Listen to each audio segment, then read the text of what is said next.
podcast today is one of the most important, if not the most important one that we've done, in my opinion. We have Gabriella Taylor with us again. This is the first time we've actually had a person back for a second time, so it makes it even more special. Gabriella is a professional woman-centered coach. She is very helpful in this particular subject with this subject because she's been spending a lot of time in Washington recently with women in the White House, so anticipating the difficulties that are going to exist in the near future. The reason why this is so important to me is that it's about misogyny, which is hatred of women. And being a gynecologist, I feel that I have to take part of this. I have to take part in the conversation. I want you to enjoy this, learn from it, and then frankly, I want you to go out and vote for Kamala Harris. Because if she doesn't get in, we're facing a toxic situation of hatred of women. It'll put the women's health and status back many years. We have a chance to put this right, and right now. It's really a question of starting anew and getting misogyny out of the lives of every living human being on the planet. And for those, most of our listeners are women, of course I want you to go out and vote. And for the men listening, be a man, vote for a woman. Our planet depends on it. And I'm not kidding. I don't know if I need to say anything. I think you said it all. Sorry. But what do I know? I'm just a vagina doctor. Gabriella Taylor, welcome to the Vagina Doctor podcast again. It's great to have you back here. And I really wanted to talk to you about the subject today because it's near and dear to me and it's serious. And basically, it's your knowledge as a women-centered coach, relationship specialist, that gives you knowledge and clarity in something that is different from what I thought was the source of this problem. But let's get into the problem. The misogyny is, I think, a maybe misunderstood word. It means basically hating women. And it's not just sexism. It's not chauvinism. It's way worse than that. It's this hatred that is just so powerful. I'm a gynecologist, as you know. I've been a gynecologist for almost 50 years now, since I started my residency. As a gynecologist, I'm a student of women, by definition. And I've seen all stages of a woman's life: childhood, puberty, contraception, infertility, pregnancy, postpartum, and then all after that, they slam into menopause. So it's such a joyful time. I've been a husband, a father, and a grandfather, and I think that life is very tough for women sometimes, in my opinion, tougher than for males in many cases. Many men will argue with that, but frankly, all you have to do is ask them if they'd rather be a man or a woman, and you get an answer very quickly. I want to support women. I want to see equality for men and women, equal but different. But I don't want to be this condescending old white male. I want to be there as support. So I chose to read an article by Carol Cadwallader, who's a journalist for the Observer, a British newspaper. And I'm quoting all of this for the next few minutes. This is a misogyny emergency. A huge outpouring is coming in the run-up to the US election. In 2016, a historically unprecedented incident took place, and yet barely anyone even noticed. Even years later, we failed to acknowledge it or to have begun the process of understanding it, because we still can't even see it. And that's because this incident involved a woman, and she was asking for it. The woman was Hillary Clinton. What she was asking for was votes, and what she got was the single biggest outpouring of misogyny in human history. We can say that now, although no one ever does, but this was an unprecedented, previously unimaginable event, because 2016 was when the world's first global instant mass communication technology, social media, crashed up against the most ancient of prejudices, misogyny. In 2016, we weren't prepared for it. We didn't see it coming. We didn't understand how some of these social media platforms that have enabled us to share our thoughts instantly on a global scale also facilitate the worst kinds of human communication. how they are engineered to cater to our basest instincts and reward the most hateful content. But 8 years on, we haven't even begun to understand that lesson. We didn't listen to Hillary. We haven't yet realized that misogyny is one of the most dangerous weapons on earth, the best friend of authoritarians and oligarchs, the handmaiden of tyrants. Worst of all, we haven't yet realized that misogyny represents the most urgent and pressing threat to global security. Because it's misogyny, network misogyny across multiple global platforms, that is going to decide the 2024 election. And it's misogyny that's going to dictate the future of NATO, the outcome of the war in Ukraine, whether we have peace in Europe or more war. And because this is going to be a firehouse that would be directed at a single woman, Kamala Harris, it will be misogynized. It will be misogyny multiplied, misogyny plus racism, the most toxic combination of all. Why did this happen? How did we get there? What can we do about it? I'm just taking in the angle of that author's words, and I think it speaks to a very particular and important angle, and I think there's more to the story to it. Mm-hmm. And so how did we get there? What can be done?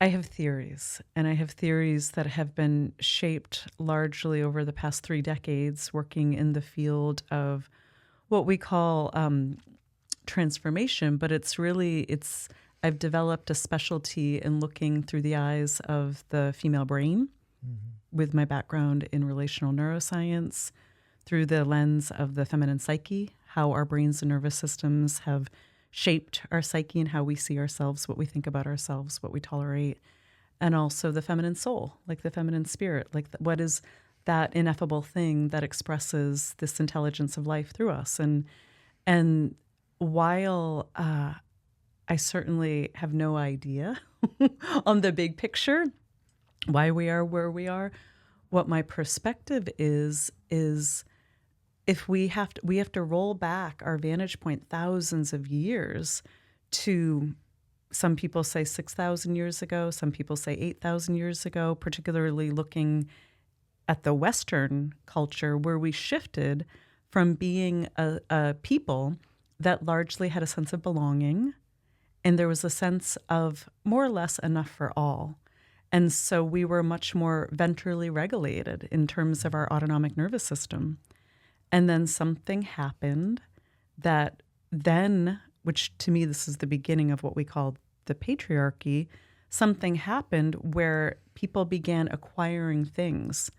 Largely it was male bodies that discovered that, through their strength and power, they could acquire animals, livestock. No longer were we hunters, gatherers, free roamers.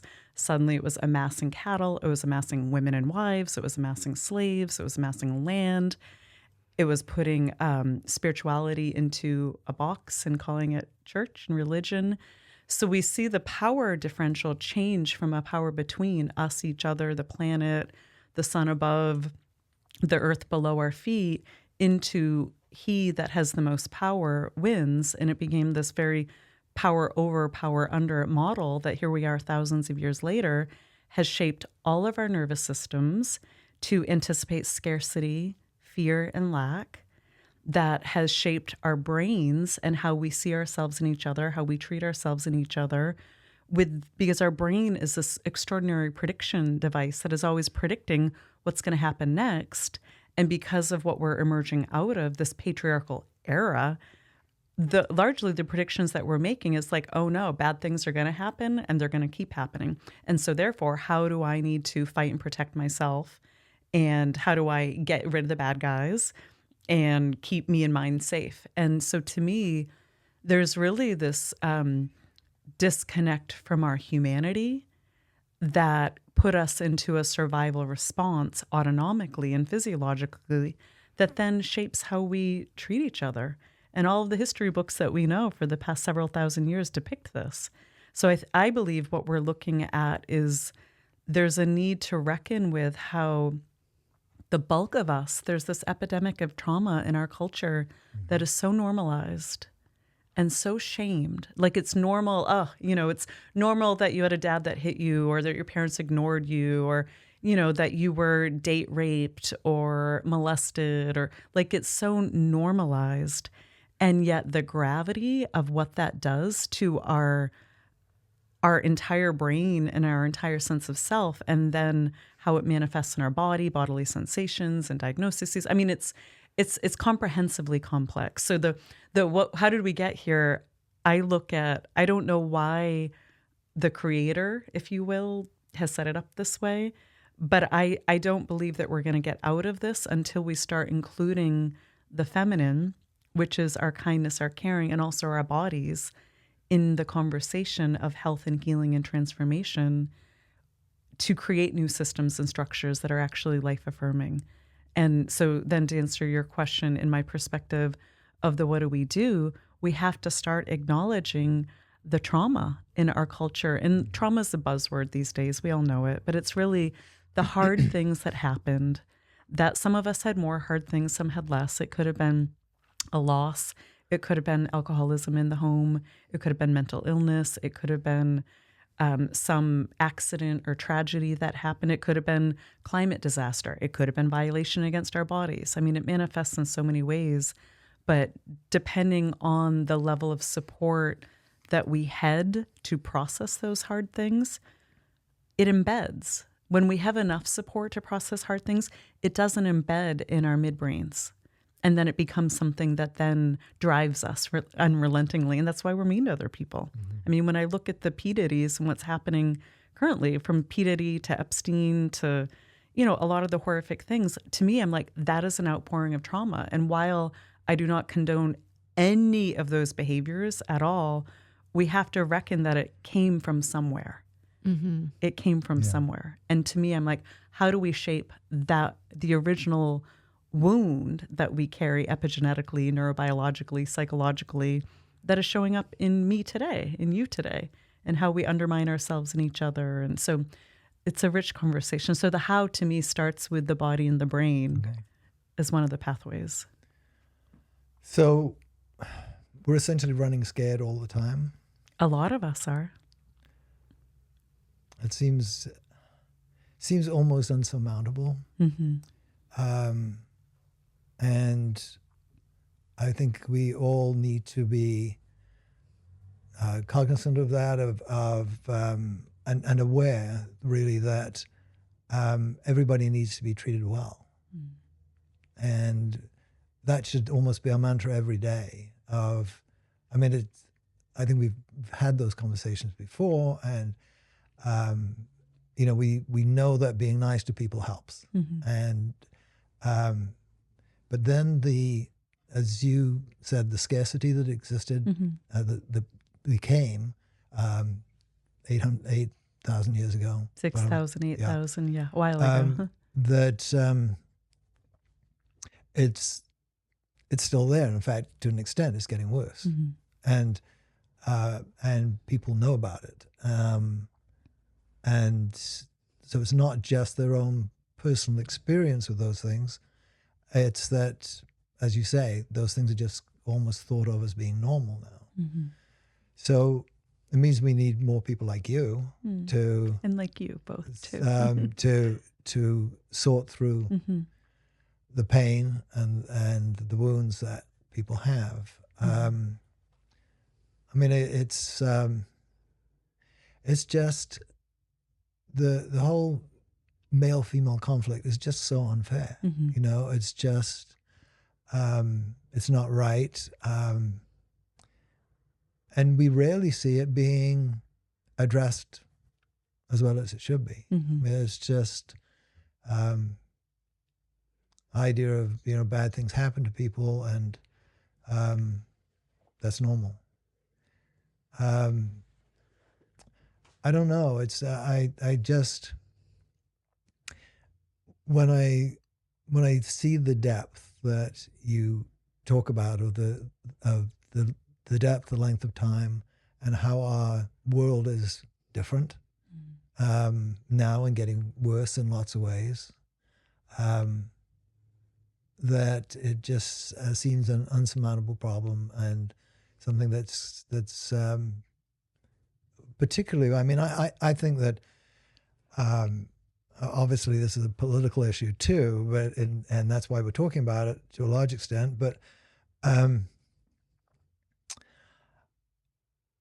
I think that there's a huge risk going on right now that if things don't happen the way that some of us want, it's going to get worse. Mm-hmm. It's going to get a lot worse. Mm-hmm. And it's not just going to be the fire hose soaking Kamala Harris in misogyny, but it's the female side of the race. Mm-hmm. Yes. And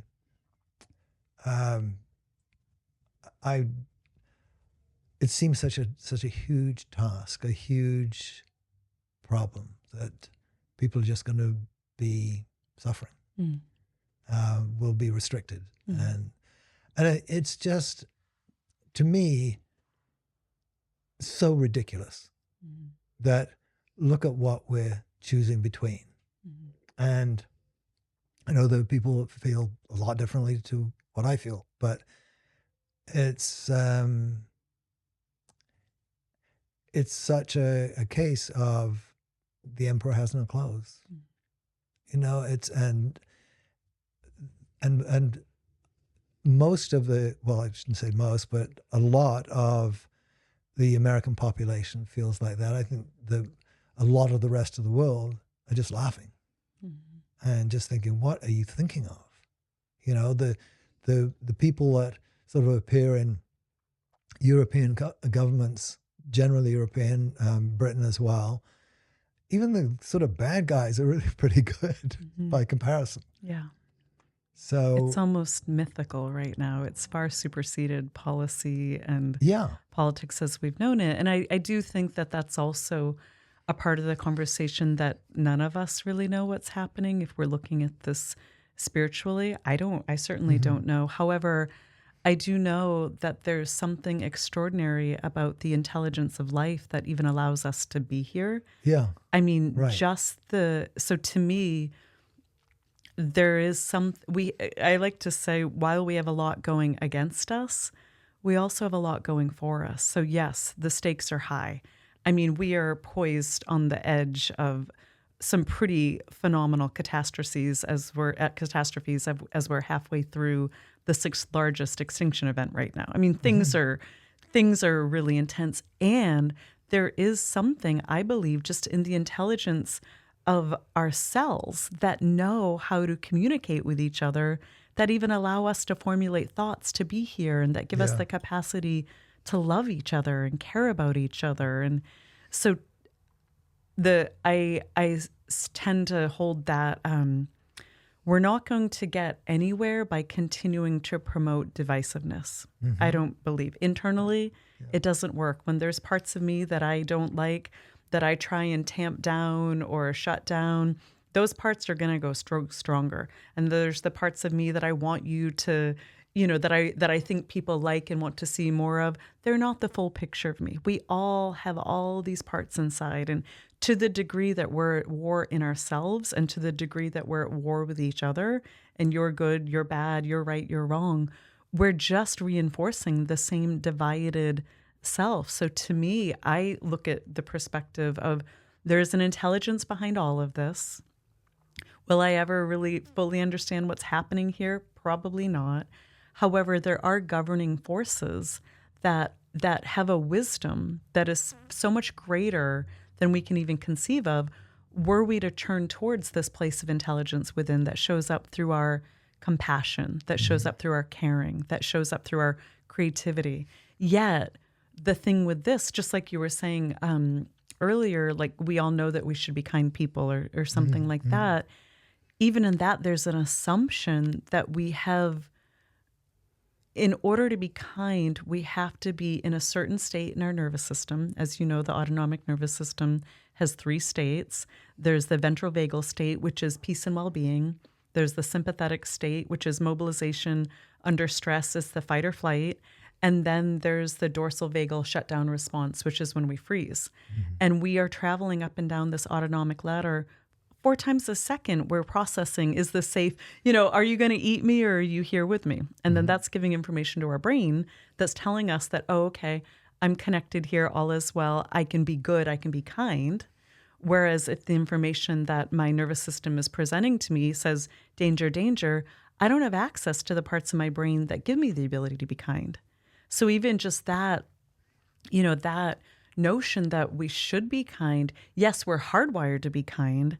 However, so many of us are walking around with these injuries that we carry that haven't been attended to, that show up through, you know, these broken hearts or these griefs that were never acknowledged, or I mean, you were speaking when you read this about what it's like to walk around as a woman in this culture, knowing that our primary value has been, it comes through this idea that our bodies, our voices, and our roles belong to other.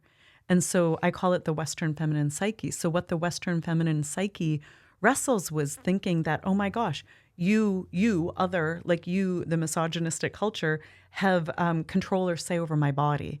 Look at the beauty myth. Look at the objectification and sexualization of women. Look at what's happening politically over, you know, women's reproductive rights. Or this idea that our voices belong to other. Our voice should only be used to please other or to be agreeable. And if not, then we're just like dubbed, you know, angry or resentful, or, you know, just simply for having a voice. Or this idea that our roles should be to serve other, to be others' emotional regulators, to be others, you know, caretakers, to be others. Yeah. So we, Karen, myself, every woman that we know grew up in this worldview that taught us that we are second-class citizens and that we are here to serve other. And if we dare think for ourselves, you know, then there's guilt that comes with it. There's second guessing that comes with it, or that we have to harden up. So there's a lot of things that they're grappling with in terms of what does it mean to be kind when there is appropriate resentment for having been pushed into a corner our whole lives. Right. And it's a gender issue, but it's a human issue. I mean, I am not into creating a reverse chauvinism in any way, because to the degree that we women suffer, men suffer. It's men's suffering that has contributed to our suffering. So we're in it together. So to me, the only way that we're going to get out of this is together, and to stop judging ourselves and each other, and to really look at how do we repair. Yeah. You know, I think of just the human attachment system. It's like for a baby's developing brain, and really any model of a healthy relationship, all we need is 33% attunement, which is the good times together. We need 33% repair for the 33% inevitable rupture. So what that means is, for a lot of us, we go for where it feels good, and we run away from relationships when it doesn't feel good, when there's that inevitable 33% rupture, because we live in a culture that is miserable at repair. How, you know, that 33% that says, oh, like we lost connection, how do we find our way back? Oh, I messed up, how do we find our way back? Oh, I'm so sorry that I did this thing to you, or I overreacted, how do we find our way back? And to me, that's what I think that we're looking at overall right now, is how do we repair the ruptures that we carry and find our way back into connection in ourselves, and the guilt and the shame that we carry, and with each other, those that have violated us, or those that are also in their own way struggling, but with good hearts. Yeah. Last time I saw you, you had just returned from Washington, and you were working with women there. Is that the type of work you were doing with them? A lot of the work, so I do a lot of work. I mean, really it's the conversation of women in power. So I've been doing some work within women in the White House on emotional resiliency training right now, because a lot of women, again, it's the belly of the beast in a lot of the ways. So the power differential is very corrosive in a lot of ways there. So it's really teaching women how to not only get through the election, but how to start writing new policies in new ways that's not reinforcing this power differential that, you know, those at the top have the power, but how to really create more of a power between the people conversations as it relates to policy. But I do, so whether it's in politics, I do a lot of work with women of extraordinary wealth, ultra high net worth women that have that the matriarchs are starting to stand up, because again, we're looking at power. So power and money, power and politics. And so a lot of women just across this country and across the world right now really are waking up and are like, no more, had enough, no more. And we're really looking at how do we redeploy our financial resources, our education, our voices in service to the good. So a lot of what I'm doing there is in the area of emotional resilience. How do we work with regulating our nervous systems and our feelings, because we are more feeling based? How do we have a place to go? How do we process the things that come up when we are willing to be on the front line and we're willing to be in a position where we are facing backlash or we are being talked down to? I mean, it's one thing for a woman to have a good idea that she dares to bring forward. Yeah. It's another when she dares to speak up and risk rocking the boat in areas that where people aren't really welcoming change. The amount of attack that she puts herself at risk for. So I do a lot around how do they weather the stress of this without it really destroying their sleep, their mental health, and things like this, because we are looking at changing the conversation, because we all know that when women and girls are invested in, educated, and are giving power, we all benefit. I mean, the statistics are there. I have a new retainer because I just had oral surgery, and there's certain words that I trip over. That was one of them. And so, but we all benefit. And so really, again, like we're picking ourselves out of the wreckage right now in a lot of ways, but there's so much promise and possibility that's available. Are women typically really open, or do you find that they're even like more reserved or not sure if they want to? Yes. I mean, because again, like both of what you're saying, but we do not live in a world where it's been safe to speak up, stand out, rock the boat, dare to be the person that's changing the status quo. So for that reason, a lot of us women, we're cautious, we're apprehensive, because we don't want to deal with the pushback. We don't want to deal with singling ourselves out and risking upsetting people. So there is a degree of developing that safety. And I'm a huge advocate of what is the support that we need. You know, if we are in a position as a woman, if we are in a leadership position, or we're just an everyday change maker and we're wanting to do things differently, what is the support that we need behind the scenes so we can weather the risk that it takes by really implementing new changes in a world that might not want to change yet. So to your point, both, definitely both. What I've noticed recently, I have a 21-year-old daughter, is her friends in that age group, boys, they really don't like women. Mm-hmm. Yeah. And now I know some of the dads and the moms, and the dads are very sweet, gentle men. So I don't believe it came from their dad. I can't know for sure. But I think it is a trend right now in this younger population of boys to want it to go back to how it was, in the 30s and 40s, of where women's place, the place of women. And I don't know, what is your opinion? Why do you think? Yeah. How do you think?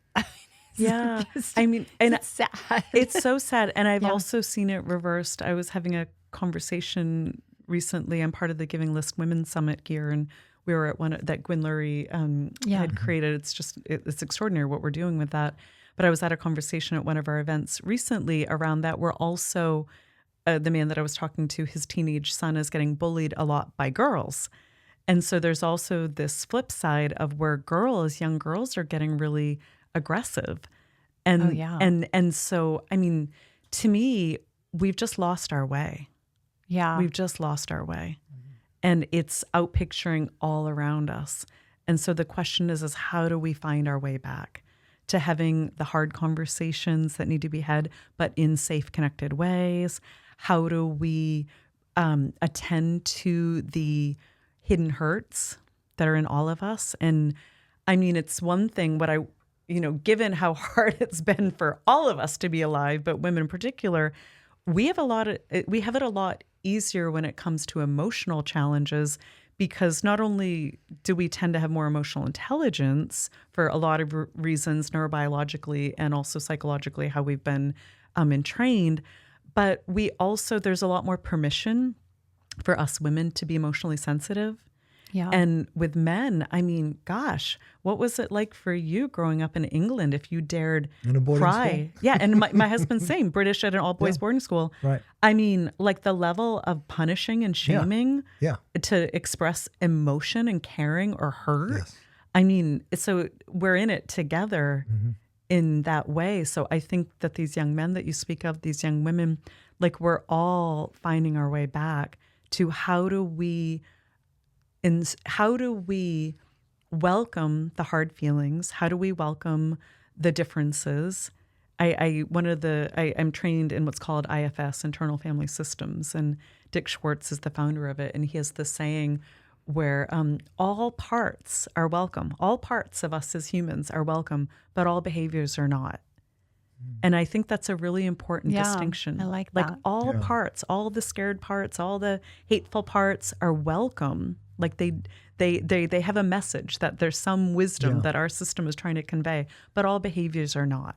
And I think it's really important to start separating out that you're not a bad person. You might be a dysregulated person that is operating from a particular neural framework that causes you to do bad things. Yeah. And so your behaviors aren't welcome, but you as a whole human are welcome and deserve tenderness and kindness and compassion, just like all of us. I think, in how do we begin though, how do we start now and do this job? Like, how do we do it? Like, what are you doing? What are you suggesting? Like, is it the school system? Is it counseling? Is it all of it? Where does it fall? Where does it fall? Whose responsibility is it? Yeah. I'm thinking now, okay, what conversation can I have now with my daughter? Like just looking at that. And you're right. I think the girls in that younger group, I can see how that maybe they're a little empowered, right? That could come off a certain way. And I wouldn't say that it's the authentic power that we're looking for. It's the reversed. They're empowered, but it's more emboldened, but it's not necessarily healthy because, and that's where it's like, you know, are we coming from the having been overpowered and we are fighting back empowered, which really or is it isn't an insecurity? Right. I mean, it's a compensatory false misuse of power. I mean, I think we're at a time where we're just seeing breakdown everywhere.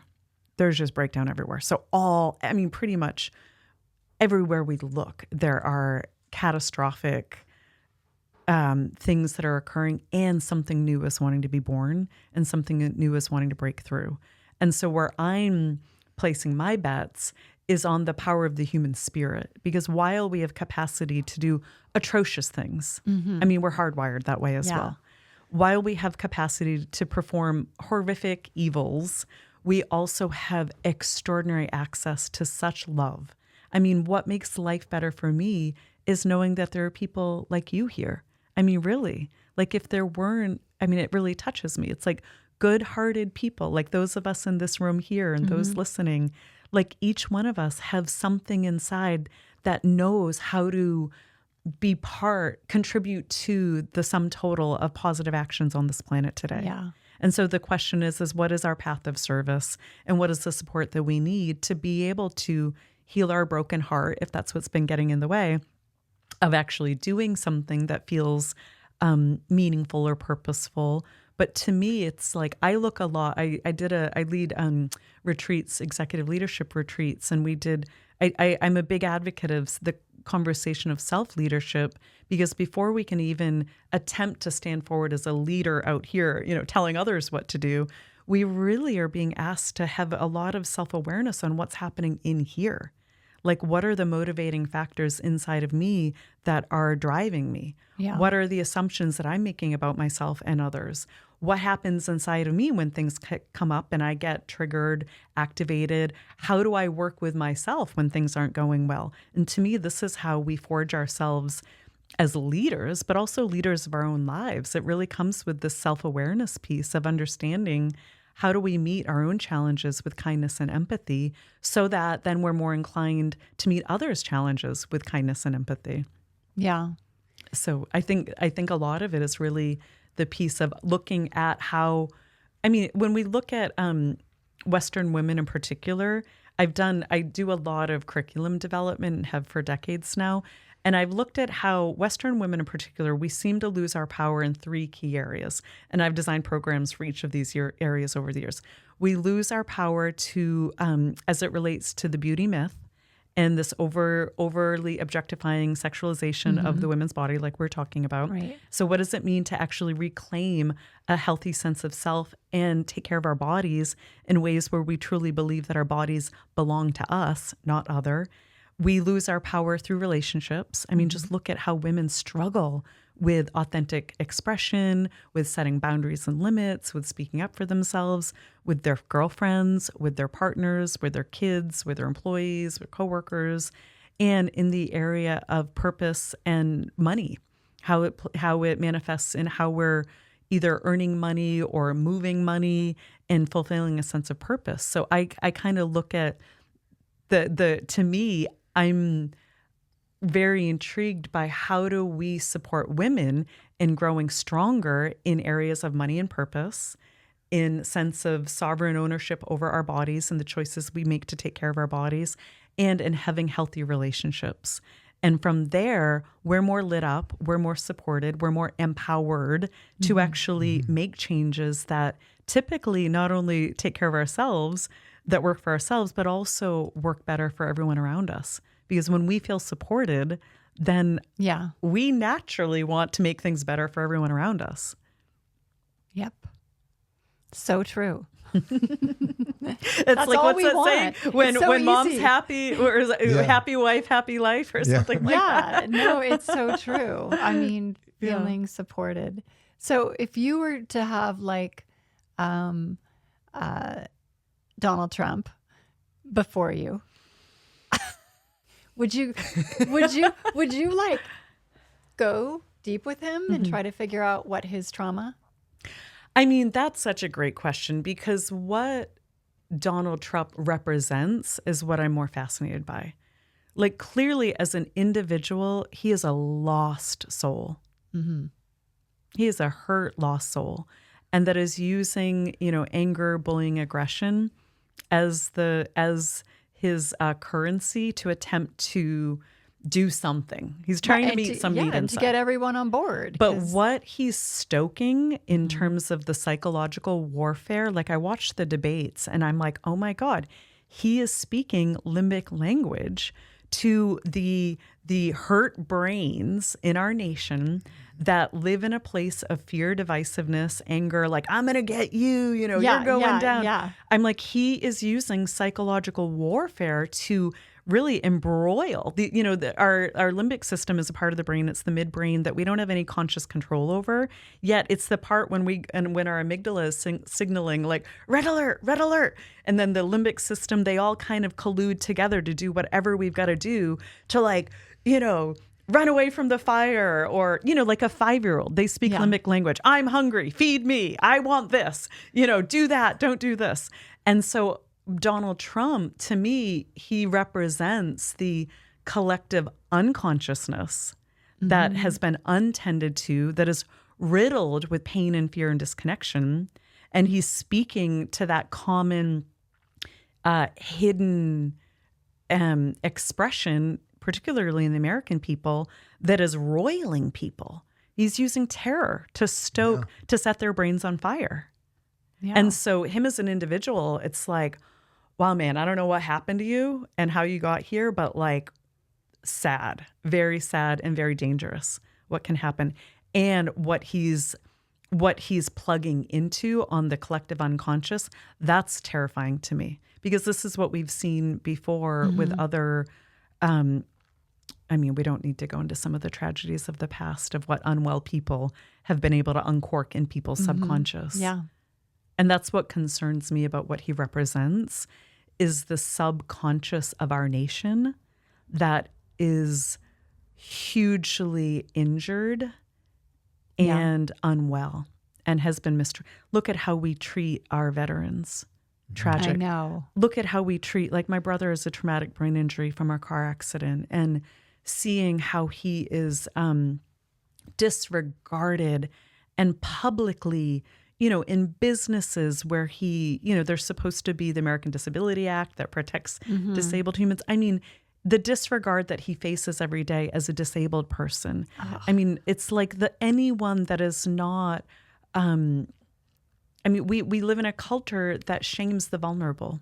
Yeah, that's horrible. And so to me, all of this is what the collective subconscious of our culture, the injustice and the pain around this is what we're seeing. And what do people do when we're scared? We either hide or we fight back.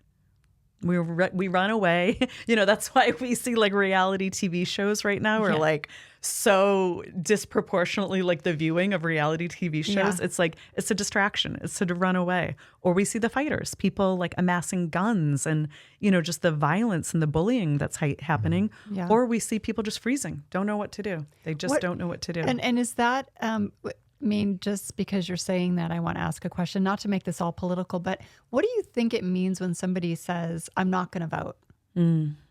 I would imagine that's connected to a freeze state. I don't know the underpinnings of it, but I would imagine it's connected because the dorsal state of the limbic of the nervous system is what tracks with hopelessness and helplessness. Like it's too big, it's too overwhelming, there's nothing I can do. I'm out. So why bother? I'm out. So I'm imagining that that's a dysregulated nervous system that's saying that has lost hope or possibility. And were they to feel more regulated even in their brain and body and connected to their ventral vagal nervous system, which is the part of the brain that gives us a sense of possibility, were they more regulated and connected, I wonder if they would say the same thing. Right. That'd be an interesting study to do. Yes. The other thing that's, I think, of great interest is that there does seem to be a welling of anger among teenagers, particularly males. Yeah. And a lot of the time, they blame the girls for that. But it's not anything the girls did just because they were better academically than the boys or more loving or nicer.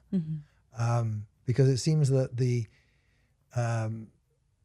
males are only still working in a performance level. They're trying to compete. And the females of that group are just more female.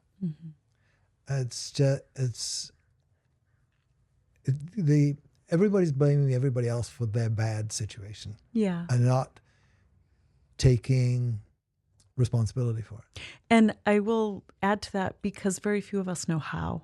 And again, this isn't like we're in this together. It's not, I don't think that any of us, very few people are pathological sociopaths or psychopaths, or where they literally, very, very small amount of our population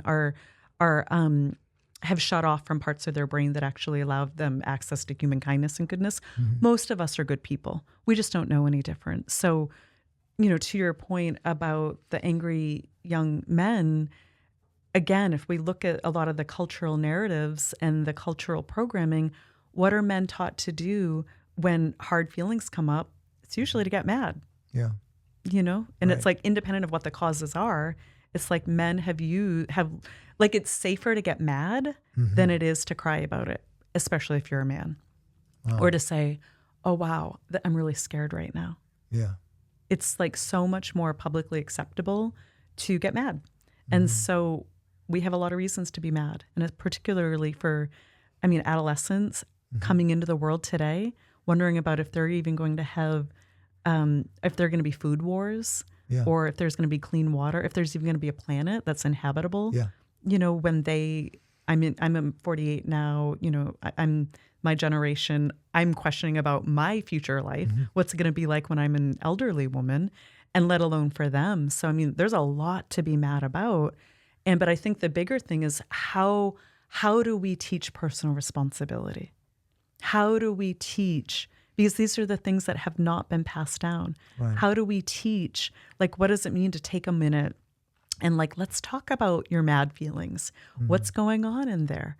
How do we have safe conversations with young men that are acting out? I was in a few different mental institutes when I was a young woman. I attempted suicide a couple of times, and then went through a phase where I think I did arson, and I don't know if I should be probably publicly announcing this, but I was mad too. I was really mad. And there were things that were happening in my world that I felt totally out of control of.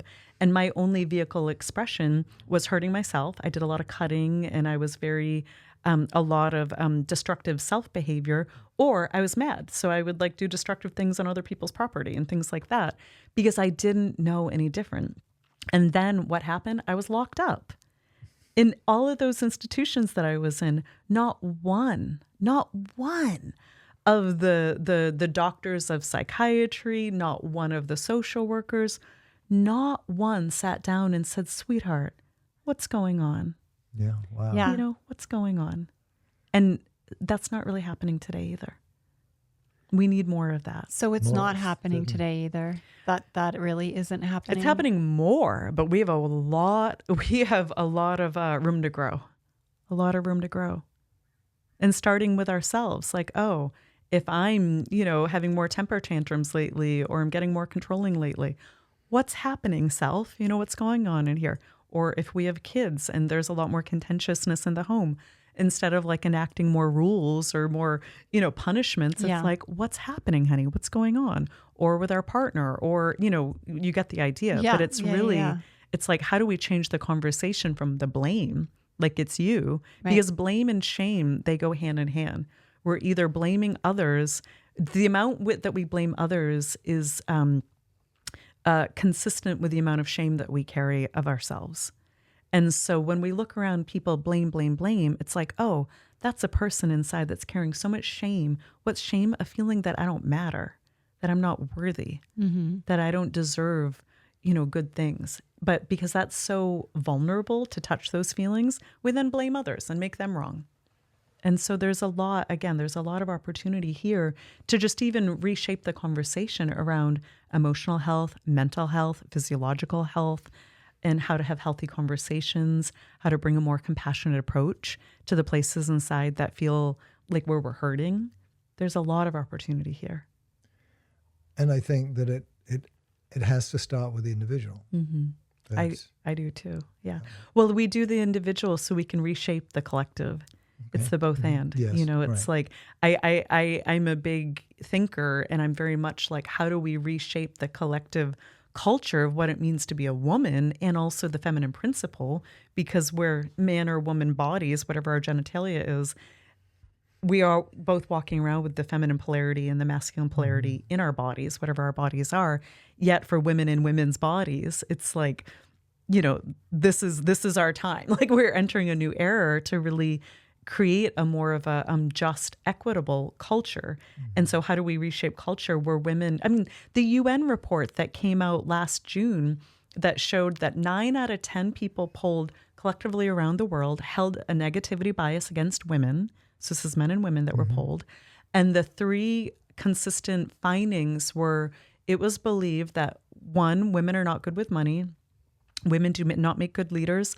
And it's okay for a man to hit his wife. So this is a current report that came out.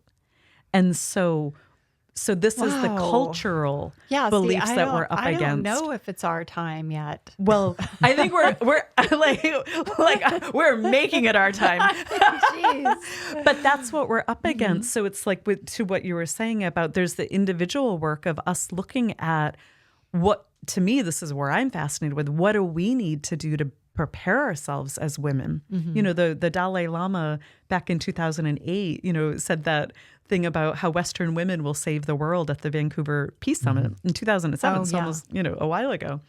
And I don't think we're ready yet. Yet No. we are preparing ourselves. Yeah. Because the Western feminine psyche is not is carrying a lot of the scars of how we have been diminished, backed into a corner, undermined, all of that we are still reckoning with, so we can stand forward clear in mind, clear in heart, clear in voice, and really lead effectively, which is the individual work that then reshapes the cultural conversation. So it's really a both and, as I see it. Yeah. Yeah. Well, if Harris gets the vote, that will shift everything. You mean when? Wins. when The majority vote. No, when she wins. The majority vote. If she gets the majority, of course, he'll can't still say that she didn't win. But and he has the right to say whatever he gets to Yes. say. However, I do, and this is whether it's the I'm not a very optimistic person in general. Like I trend more towards a pessimistic sort of, like, just that's my inner default sort of set point. However, Sorry about that. your kind probably had something to do with that. No. But I do have optimism that I don't believe, and this is more my faith in life itself. I don't believe that we are going backwards. It may look like it, but I tend to think of, we're in a tsunami moment. While it looks like the tide is sucking back and we're falling back light years, there's also such a velocity of power that is getting ready, for the wave to come in and come down. That is really power that is governed by the power of love. And I do believe that's where we're going.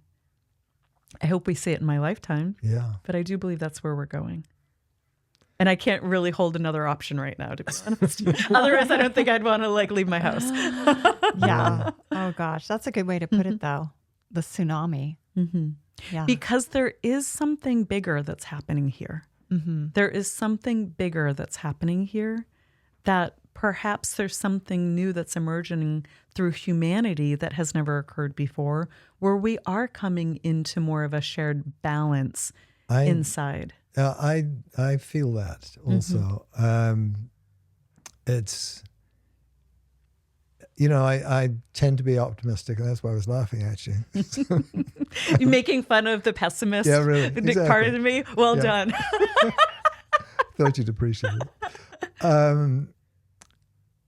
But I can I can get excited about the future. I still worry about it because I don't know what's going to happen.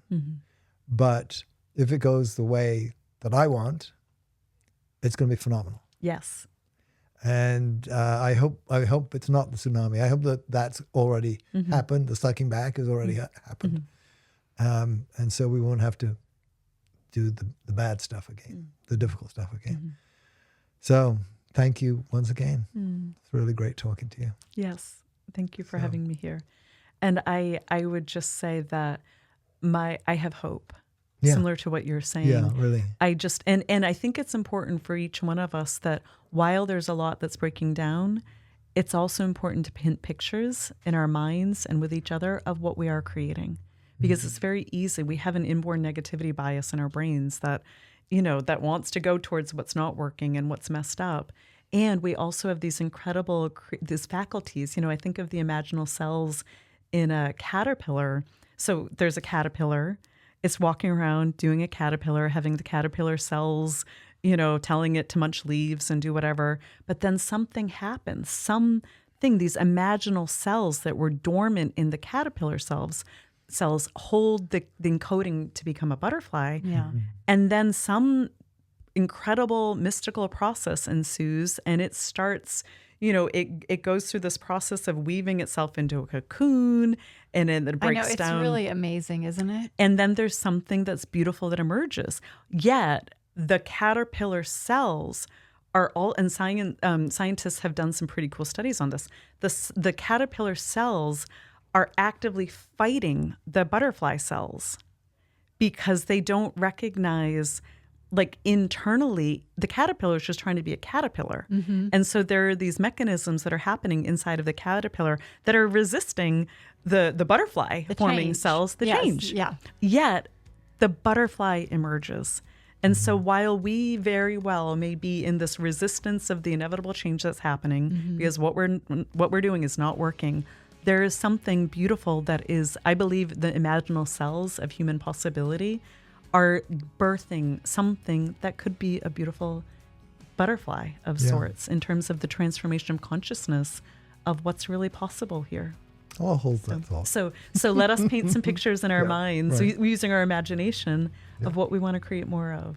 Well, thanks for listening. We're getting really good feedback. We'd really appreciate a review on Apple Podcast, Spotify, or wherever you're listening. Thank you.